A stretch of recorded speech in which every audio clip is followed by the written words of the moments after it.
ನಾನಿವತ್ತು ತುಂಬ ಸಿಂಪಲ್ಲಾಗಿ ಮತ್ತು ಟೇಸ್ಟಿಯಾಗಿ ಬೇಗ ಆಗುವಂಥದ್ದು ಒಂದು ಗ್ರೇವಿ ತೋರಿಸ್ತಾ ಇದ್ದೀನಿ. ಅದು ಮಶ್ರೂಮಲ್ಲಿ ಮಾಡೋ ಅಂಥದ್ದು. ಇದು ತುಂಬ ಬೇಗ ಆಗುತ್ತೆ, ಕ್ವಿಕ್ಕಾಗಿ ಗಡಿಬಿಡಿಲಿ ಮಾಡ್ಕೊಂಬಿಡ್ಬೋದು ಮತ್ತು ತುಂಬ ಟೇಸ್ಟಾಗೂ ಇರುತ್ತೆ. ನೋಡಿ, ನಾನು 2 ಈರುಳ್ಳಿನ ಉದ್ದಕ್ಕೆ ಹೆಚ್ಕೊಂಡಿದ್ದೀನಿ. ಇದನ್ನು ಫ್ರೈ ಮಾಡಿ ತೊಗೋಬೇಕು. ಕಂದು ಬಣ್ಣಕ್ಕೆ ಬರೋವರೆಗೂ ಫ್ರೈ ಮಾಡ್ಕೋಬೇಕು ಇದನ್ನು.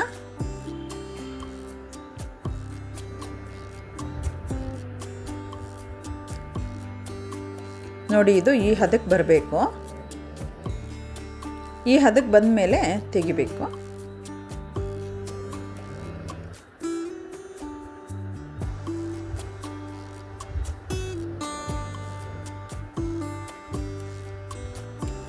ನೆಕ್ಸ್ಟು ಒಂದು ಬೆಳ್ಳುಳ್ಳಿ, ದಪ್ಪದು ನಾನು 1 ಬೆಳ್ಳುಳ್ಳಿ ತೊಗೊಂಡಿದ್ದೀನಿ. ನೀವು ಸಣ್ಣದಾದರೆ 2 ಹಾಕ್ಕೊಳ್ಳಿ.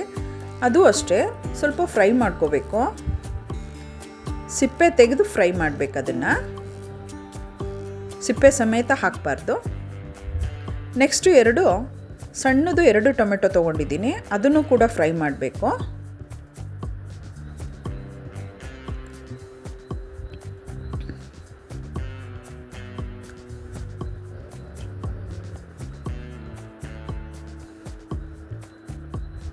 ನೋಡಿ, ಇದು 3 ಆರಿದ ಮೇಲೆ ಜಾರ್ಗೆ ಹಾಕ್ಕೊಂಡು ಸ್ವಲ್ಪ ಶುಂಠಿ ಹಾಕ್ಕೊಂಡು ನುಣ್ಣಗೆ ರುಬ್ಕೋಬೇಕು. ನುಣ್ಣಗೆ ರುಬ್ಕೊಂಡ್ರೆ ಅದು ಗ್ರೇವಿ ಚೆನ್ನಾಗಿ ಬರೋದು.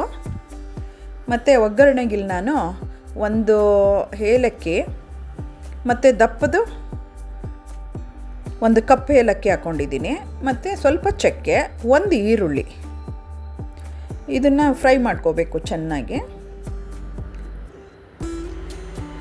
ಇದು ಫ್ರೈ ಆದಮೇಲೆ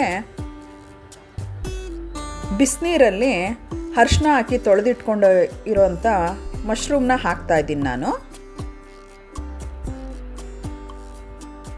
ಅದು ಕೂಡ ಚೆನ್ನಾಗಿ ಎಣ್ಣೆಲಿ ಫ್ರೈ ಆಗಬೇಕು. ಅದು ಘಮ್ ಅನ್ನೋ ಥರ, ಹಸಿ ವಾಸನೆ ಎಲ್ಲ ಹೋಗೋ ಥರ ಫ್ರೈ ಮಾಡ್ಕೋಬೇಕು. ಇಲ್ಲ ಅದರದ್ದೇ ಸ್ಮೆಲ್ ಬಂದ್ಬಿಡುತ್ತೆ ಗ್ರೇವಿಲಿ. ಮತ್ತು ಇದಕ್ಕೀಗ ಅರಿಶಿನ ಹಾಕ್ತಾಯಿದ್ದೀನಿ. 1 ಟೇಬಲ್ ಸ್ಪೂನ್ ಧನಿಯಾ ಪೌಡ್ರ್ ಹಾಕ್ತಾಯಿದ್ದೀನಿ.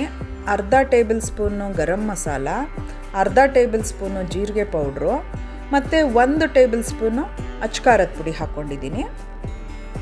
ಇದಿಷ್ಟನ್ನು ಹಾಕ್ಕೊಂಡು ಅದನ್ನು ಕೂಡ ಚೆನ್ನಾಗಿ ಫ್ರೈ ಮಾಡ್ಕೋಬೇಕು.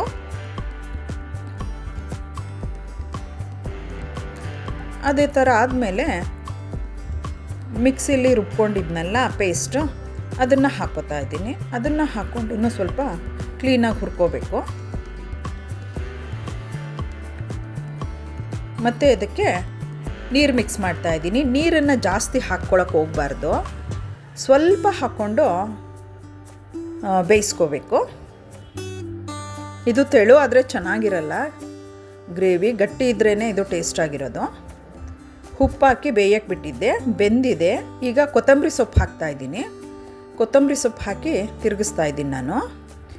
ನೋಡಿ, ಇದು ಈ ಹದಕ್ಕೆ ಬರಬೇಕು ಗ್ರೇವಿ, ಆವಾಗಲೇ ಟೇಸ್ಟಾಗಿರೋದು ಇದು. ನೋಡಿ, ತುಂಬ ಚೆನ್ನಾಗಾಗಿದೆ. ಇದನ್ನು ಪೂರಿ ಜೊತೆಗೆ ಅಂತ ನಾನು ಮಾಡ್ಕೊಂಡಿದ್ದೆ. ಮತ್ತು ನೀವು ಈ ಗ್ರೇವಿನ ಮನೇಲಿ ಮಾಡಿ ಹೆಂಗೆ ಬಂತು ಅಂತ ಹೇಳ್ಬಿಟ್ಟು ಕಮೆಂಟ್ ಮಾಡಿ ತಿಳಿಸಿ. ಮತ್ತು ನನ್ನ ಚಾನಲ್ಗೆ ಸಬ್ಸ್ಕ್ರೈಬ್ ಆಗಿ.